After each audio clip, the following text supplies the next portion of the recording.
Hello, welcome back to my channel. My name is Elizabeth, and this is part 2 of our little mini series of 3 classes if you are a beginner to yoga. If you haven't seen the first in the series, I will put a link either up here, technology allowing, or in the comments, the description section below. So as I say, this is part 2 in the series. We are going to follow exactly the same sequence that we did in part 1. There will be a little less chat about each posture, but this time I'm just going to add on a little bit extra. There will be a third episode in this series, and I will just be adding again just another little something on. As I said in the first class, this is really just scratching the surface of a yoga practice. It's more about getting you into a routine, becoming confident with the practice, and also by keeping the sequence the same, we are getting a familiarity with some of the basic postures as well. So, last time I suggested sitting on a rolled up blanket or some cushions if you needed to elevate yourself in a seated position. Again, we are going to start the class seated, so any comfortable posture that works for you. I'm not going to use my blanket, so I'm just going to scoot it out of the way. Starting each class the same way as well, focusing on the breath. Yoga is primarily a practice of the breath, helping us calm the mind, relax the body, at the same time of gaining some flexibility.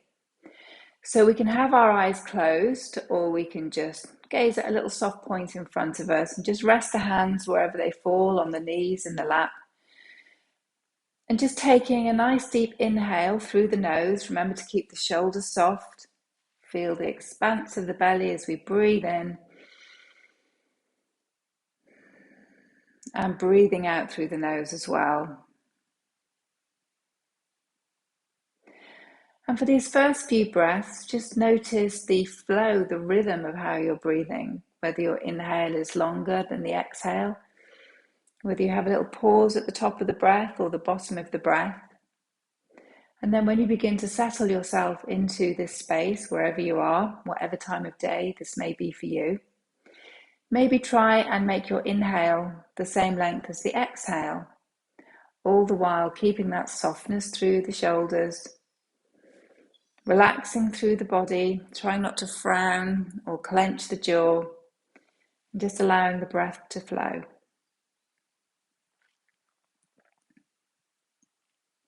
Of course, this is all very easy when we are just sat and focused on the breath. The challenge is when we bring movement into our practice and try and keep that breath flowing easily as we move through our postures, which is what we are going to do right now.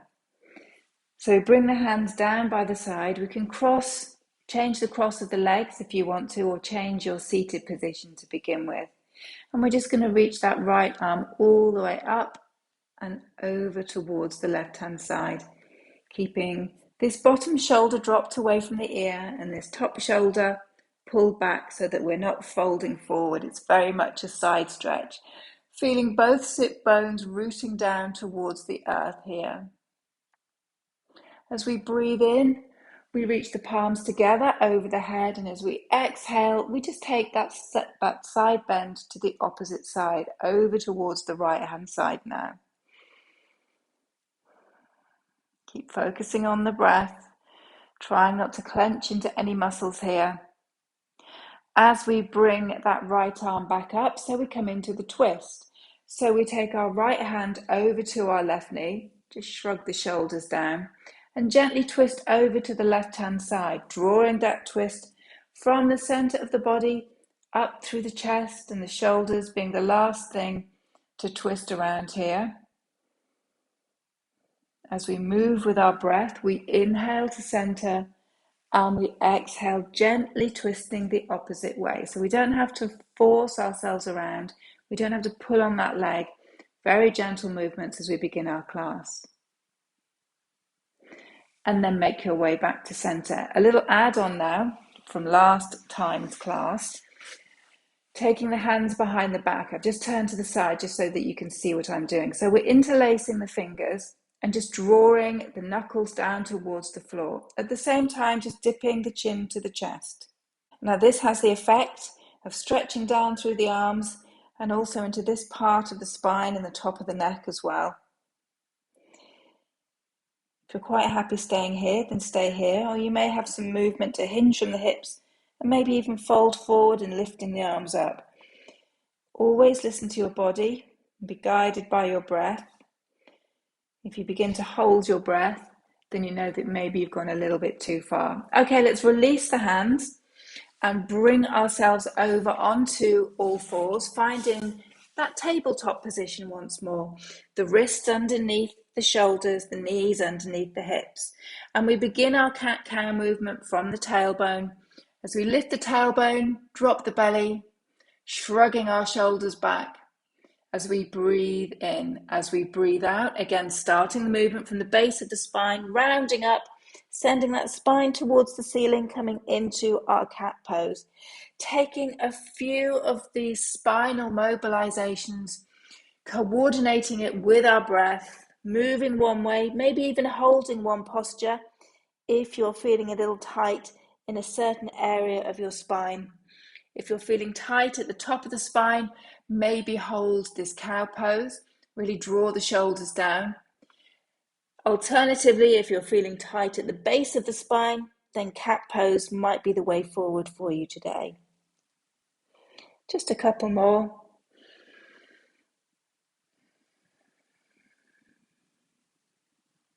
Coming back into a neutral spine, and by that I mean keeping the gaze to the floor so you're not straining your neck by looking up. We're pulling the belly button in and we're keeping our foundations strong. Let's take our right leg out behind us now. Keep the toes to the floor to begin with as we level off the hips. Try and keep soft through the upper body while keeping control through the center. As we push the heel away, we get a lovely stretch down the back of that calf. And then from here, we can take that right leg up to hip height. Push the heel away, try and keep the hips level. And we can stay here, listen to the breath. You might begin to shake a little bit, so try and keep that breath flowing. And if you want to try taking it a stage further, we can reach our left arm in front of us.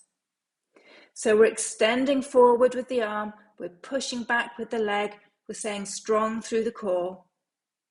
Let's return the hand and the knee back down towards the mat and come on to the opposite side.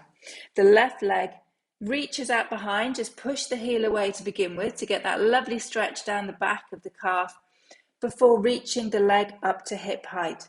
Try to level off the hips, try and stay strong through our center as we pull our belly button in. And then reaching, I'm going to have to go between the candles here, reaching that right arm forward. Hold it for a couple of breaths if we can, and then returning the hand and the knee back down to the floor as we sink bottom towards heels in our child's pose. So remember, child's pose, bottom comes towards heel. Don't worry about getting that head all the way down to the floor if that's not where you want to be today. And again, if there's any tightness through the back of the knees, then we use that towel, that blanket on the back of the calves, which will just lift us up in this kind of position instead. Makes life an awful lot easier. From our child's pose, we work our way back onto all fours and we come into our downward facing dog, tucking our toes behind us. Remember, it's a posture that lengthens through the spine. So as we lift our hips up and back, keeping as deep a bend in your knees as you need to lift the hips, to try and get some length through the back of the spine, rather than thinking about getting those heels flat to the floor. We can bend one knee and we can drop the opposite heel down towards the floor and then swap those over. Again, just bringing some movement, waking up the back of the legs. Adding on to this downward facing dog from our last class, we're coming into a three-legged dog. So keeping your feet where they are, there's always a temptation to step into the middle of the mat here. So keeping our feet underneath the hips, we're going to lift the right leg up, three-legged dog. I really didn't think this through with the foliage. Bend the knee and open out the hip, making some circles with the ankle here. This is known as a hip opener. And then we return to our three-legged dog. And then drop that right foot to the floor. Do you know what? I'm just going to whiz myself forward a smidge so I don't have this problem on the opposite side. I hope this is amusing you. Okie dokie. Let's try that on the opposite side. So we're in our downward dog. Our foundations are strong. We're drawing in our belly button and we lift our left leg. Lead with the heel, squaring the hips, and then opening out that hip, bending the knee, and making circles with our ankle one way and then the other before straightening that leg back behind us and dropping the foot to the floor. Looking forward towards the top of the mat where our fingers are nice and wide. We take as many steps as we need to, taking our feet slightly wide in the hip width, nice deep bend in the knees, and we have a little sway in our ragdoll. And then releasing our hands to the floor, we slowly wind up to a standing position at the top of our mat, coming into our Tadasana. Now, if you did the first class, you remember that we turn to face the long edge of the mat here, and we're going to do exactly the same thing in this second class as well. So finding our mountain pose, feet are stacked underneath the hips, the shoulders are over the hips, and the arms are alongside. Palms facing forward, which has the effect of drawing our shoulders back and down. Just close your eyes for a second. Feel the weight. Notice if you are tipping forwards or backwards, to the right or to the left. Reconnect with the breath, taking that even inhale and even exhale. If your eyes are closed, let's just open those eyes and bring the weight into our right foot for our tree pose. So remember, we have those options. The toes can remain on the floor. We can take the foot to the calf, pushing leg against foot, foot against leg, and we can take the foot to the thigh. Bring the hands to the heart. Stand tall through that supporting leg. Focus on a point in front of you, hopefully something that's not moving, and just let your breath flow. Nice, stable tree, she says, wobbling around on my right ankle. Just taking one more inhale. And as we exhale, so we turn our left knee forward and drop the foot to the floor. Some days balance is fantastic. You could stand on one leg all day. You could pretend you're a stork. Other days, all over the place. So please don't beat yourself up if today is one of those days where your tree has been felled. Let's bring the weight into our left foot now. Our right foot, it can be in the same position or we can take it lower down. I will demonstrate the lower down option on this side. So you are pushing your foot against your calf or your thigh. You're standing tall on that supporting leg. The hands come to the heart and we focus a point in front of us, finding softness through the shoulders. The leg that is bent, we rotate that knee as far out to the side as we can, all the while keeping the opposite hip facing forward. So we don't want to start swaying and swinging to the side. We want to try and keep stable and strong in our tree pose. Let's turn that knee forward and drop the foot towards the floor. Taking a wide step on our mat now, and we are going to just flare our toes to the outer corners of the mat. So standing nice and strong in this wide-legged posture as we come into our warrior two. Our right foot, we turn to face the long edge of the mat, and our left foot turns to face the short edge. Dance the feet around to find a distance between the 2 feet that works for you. And we bring a bend into that left knee. We are upright through our torso. I'm going to move that tree, And we are reaching the fingers forwards and backwards here. Remember, the bent knee stays out towards the small toe, staying strong in our warrior two as we draw our core in. Adding on to our warrior two pose, we're coming into reverse warrior. Keeping our lower body in exactly the same position, we drop that right arm down the back of the right leg, flip the palm on our left arm, and reach it up and behind us.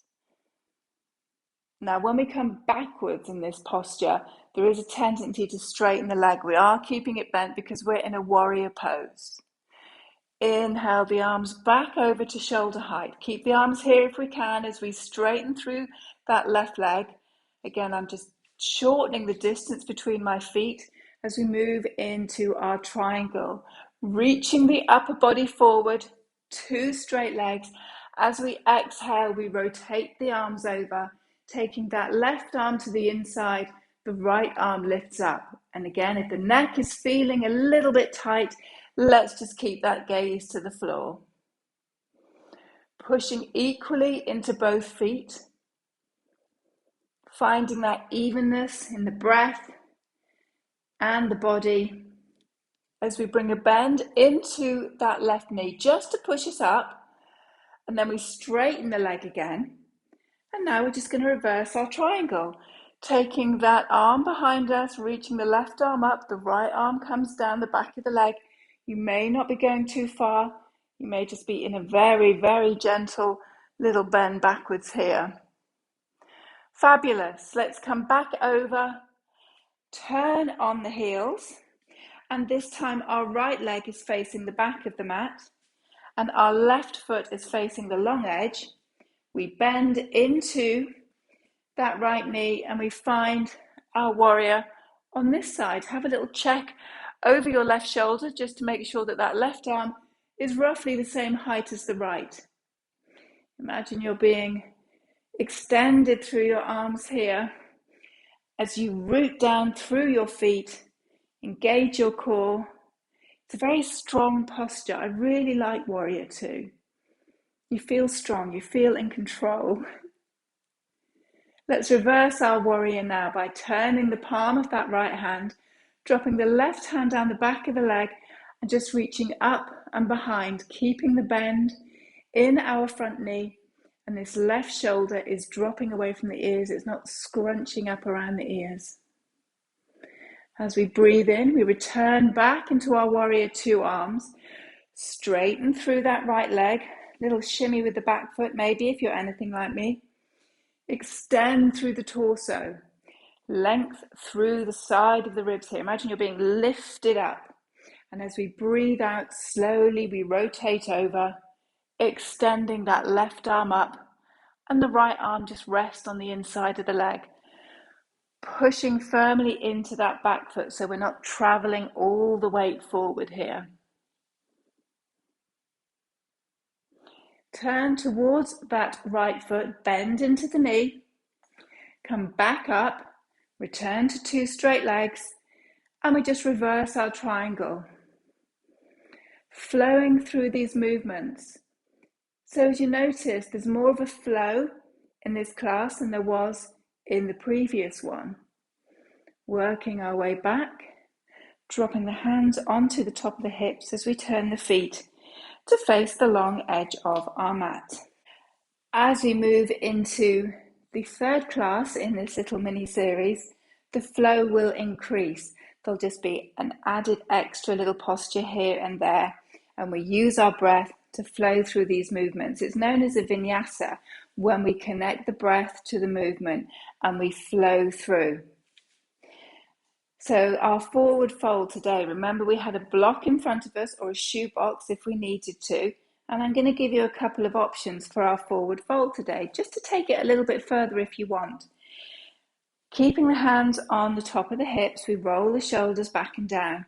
And as we exhale, we lead with the chest, flat back, and we fold forward. Now, when we've come as far as we feel able, maybe we can take those hands to the floor. Maybe we rest them on our shoebox, maybe even resting them on our legs. Let the crown of the head tip down towards the floor here. And we can move the feet around if you want to. And as I said in the first class, try not to just throw the weight into your hands. Use your feet as your foundation support here. The other option that I was going to show you is you may want to take your hands behind your back and interlace your fingers, just as we did in those first postures at the beginning of the class, and you might be able to reach your arms up and behind. Now, a lot of this depends on shoulder flexibility, so if your arms are resting on your back, that's completely fine. Wherever your hands are, be they resting on the floor, a box, your legs, behind your back, we're going to bring them forward and slowly walk around to the top of the mat.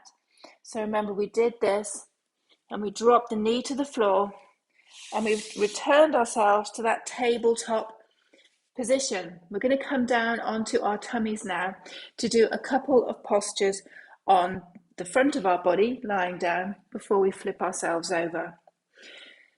Two ways of coming down. We can just bring our forearms to the floor and take our legs behind us and lower ourselves down till we come into our Sphinx. Alternatively, from our all fours position, we can take our legs out behind us in our plank and very slowly and with control, lowering ourselves all the way down towards the floor. Bringing those arms out in front as we find our Sphinx posture. Elbows under shoulders, drawing those shoulders back and down. Imagine you're trying to tuck your shoulder blades into your waistband of your pants here. And we keep that gaze forward towards the top of the mat, just so we're not bringing any strain into the neck. Just taking a couple of breaths in our Sphinx pose before we move on to another back strengthening exercise called locust. So for this one, we are just going to lower all the way to the floor, taking our forehead or chin to the mat. Very much glasses dependent, I find, for this one. I'm going to take my chin to the floor. And we're going to reach our arms behind us. So just rest your arms on the floor to begin with. Palms face up. Begin to bring some tension into your glute muscles, your thigh muscles. Imagine you have a blueberry under your belly button and you do not want to squash it, so you're pulling your belly button in. Now from this position, draw your fingertips towards your heels. So you're drawing those shoulder blades down to tuck into your waistband. Maybe hovering the arms a few inches off the mat. We're already working in this position, but if you want to try taking it a little bit further, on your next inhale, we're just going to lift the chest and the shoulders, but keeping that gaze to the floor. Keeping the feet to the floor and keeping some tautness in our glutes, pulling that belly button in, squeezing the thighs as well. And then slowly let's lower it down towards the floor. Let's see if we can do that one more time. So find your preparation posture first. You pull the belly button in, not squashing that blueberry. Firming through our glutes and our thighs, hovering the arms off the mat as we reach our fingertips to the heels, and then we lift our shoulders and our chest as we keep our gaze forward. And slowly let's take it down, bringing the arms in front, making a pillow out of your arms, letting those heels fall out to the side and just have a little relax in this posture here.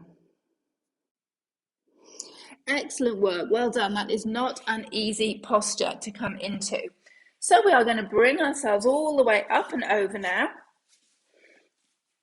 into our seated staff pose, our Dandasana that we did in the other class. So now we come into our forward fold in a posture called Janu Shishasana. It's known as head beyond the knee pose, but I think a lot of these postures, when you translate them, it's a little bit of a misnomer because you think, oh my goodness, there's no way I'm going to get my head beyond my knee as I fold forward.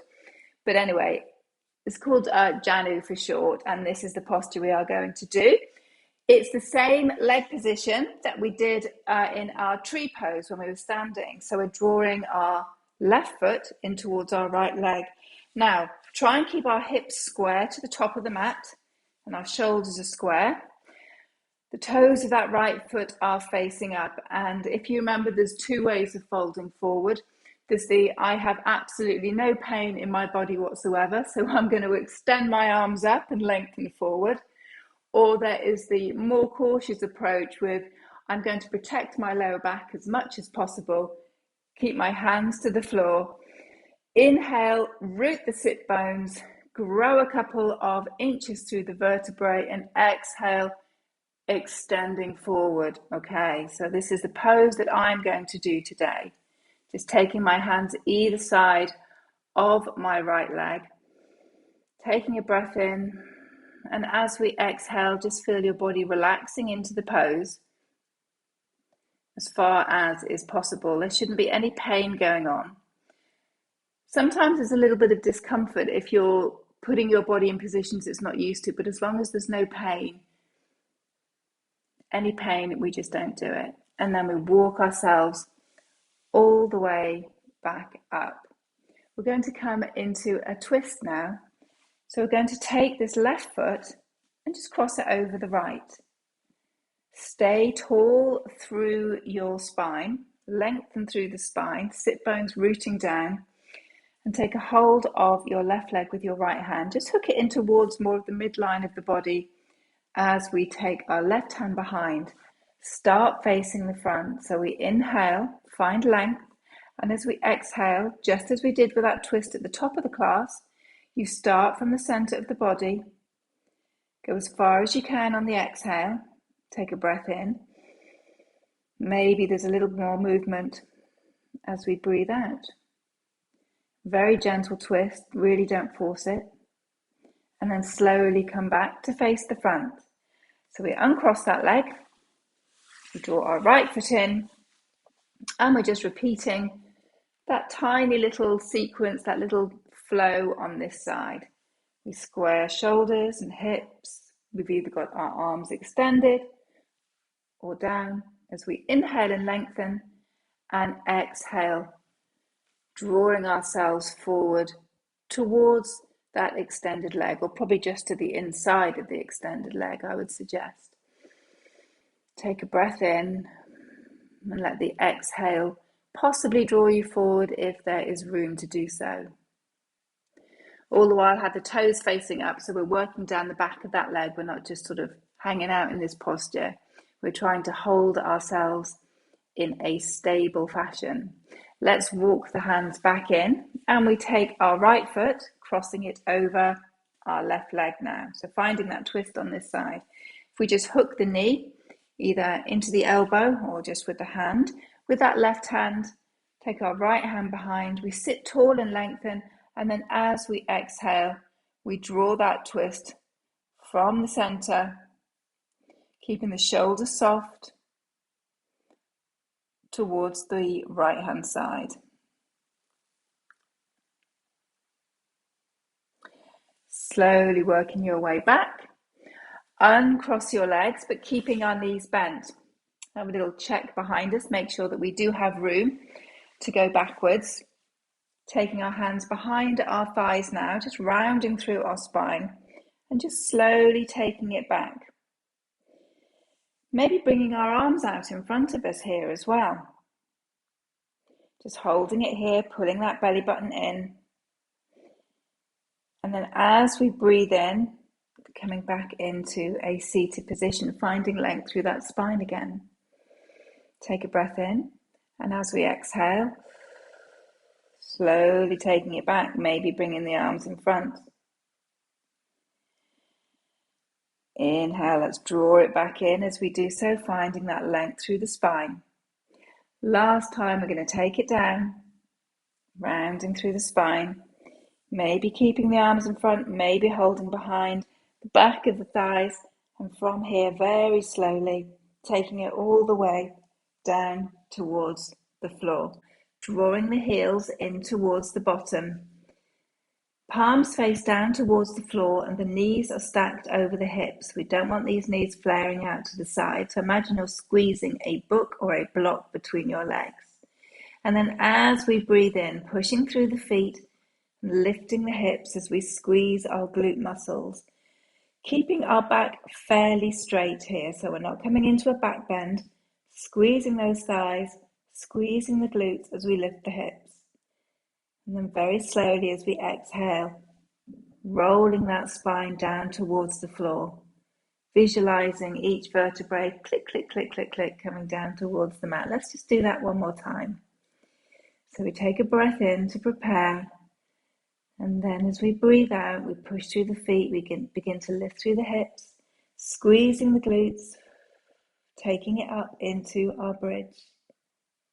Take a breath in, and then on your next exhale, slowly rolling down towards the mat. So you might feel automatically that you want to hug your knees in here, and that's absolutely fine. If you want to just draw them into your chest, maybe rocking your back on the floor, giving it a little massage. And then walking your feet and your knees together as we come into our final twist. So taking your hands either onto your tummy or out to the side or above your head as we slowly drop the legs over towards the left-hand side and turn our gaze to the right.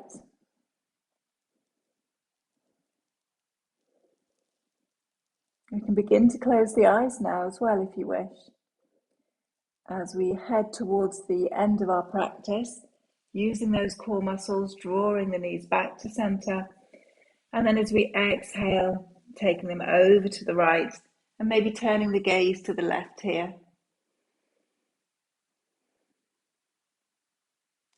Just staying for a couple of breaths. Inhale, drawing those legs back to center, and work our way into our relaxation at the end of our class if you have time to do so today. And the options for that is dropping those knees together and taking our feet mat distance apart. Let's turn our palms facing up here. Or alternatively, we can extend both legs on the floor, taking the feet about mat distance and letting the ankles feel all soft so the toes fall out to the side.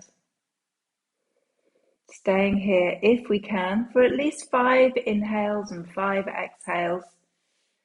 But if you can stay longer, then stay longer in this posture. Just finding a little bit of stillness, a little bit of peace, a little bit of relaxation as part of your day. And if you want to stay lying down, we can stay in that position, or if you would like to come back to seated to join me on your mat, then please feel free to do so. So thank you so much for joining me once more on the mat. As I said, this is part 2 of a little 3-series sequence, just to get you more familiar with yoga, with some of the postures, with moving in and out, and becoming more confident with your practice as well. So please join me for part 3, where we'll be adding another few postures on, and I will link at the bottom of the screen to the previous one. If you haven't yet subscribed to my channel, please do so, and give me a like or comment in the space below as well. And remember, this class can be done as a standalone. You don't have to do all 3 together. You can do each one on its own. It makes absolutely no difference at all. But if you are a complete beginner, then I would totally advise doing the first one, just to really get your head around some of the movements and some of the postures. I look forward to seeing you again very soon on the mat. Thank you so much for joining me.